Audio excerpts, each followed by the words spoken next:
कश्मीर के ही सभी शिक्षाविद हैं, इसलिए मुझे आना ही था। पिछले 27 सालों से नैक उच्च शिक्षा की गुणवत्ता व मूलभूत सुविधाओं को परखने का अनवरत काम कर रही है। ग्रेडिंग सिस्टम के अनुसार मान्यता देने का काम भी पिछले 27 वर्षों से हो रहा है। कई वर्षों से नैक के प्रयासों का थोड़ा बहुत अध्ययन या समझने की कोशिश मैंने की है और निजी तौर पर मैं इस राय का हूँ कि ये कोई आंकड़ों की एक्सरसाइज नहीं है। में से यूनिवर्सिटी, इंस्टीट्यूशंस और कॉलेज में शिक्षा की गुणवत्ता बनाए रखने का एक महत्वपूर्ण प्रयास मानता हूँ। आज हमने जिस analysis of accreditation reports of union territories of Jammu Kashmir and Ladakh का भी आपके सामने लोकार्पण किया है, वह हमारे शिक्षाविदों, वाइस चांसलर्स, प्रोफेसर्स के लिए मुझे लगता है गाइड बुक की तरह हो सकती है।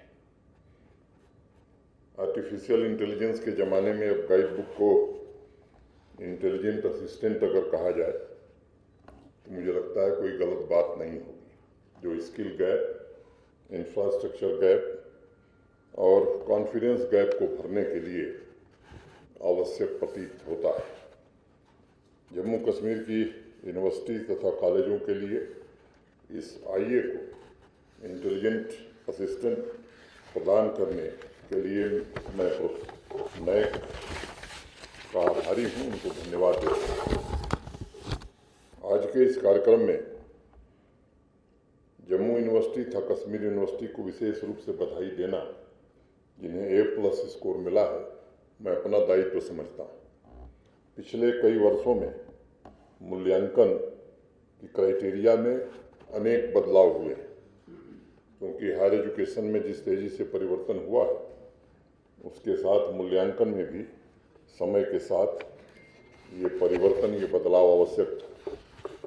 वर्तमान की जो सभी 7 क्राइटेरिया हैं, जिसमें आज के स्टैंडर्ड के अनुसार पाठ्यक्रम, करिकुलम, टीचिंग लर्निंग, मूल्यांकन, रिसर्च, इंफ्रास्ट्रक्चर तथा learning resource, student support, governance, leadership तथा मैनेजमेंट, इनोवेटिव तथा बेस्ट प्रैक्टिसेस शामिल है। वो कॉलेजों के गहन विश्लेषण कर उनकी ताकत और उनकी कमजोरियों के बारे में जानने के लिए आवश्यक भी है। अगर मैं 2007 से 2016 के बीच प्रचलित ग्रेडिंग सिस्टम को देखता हूँ तो ये दोनों यूनिवर्सिटी परफॉर्मेंस की दृष्टि से वेरी गुड रैंकिंग में आती है।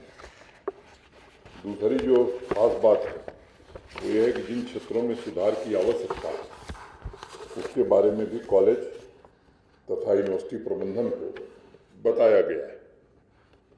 एक आप में से कुछ मित्रों ने नाम सुना होगा, अमेरिका के एक इंजीनियर हैं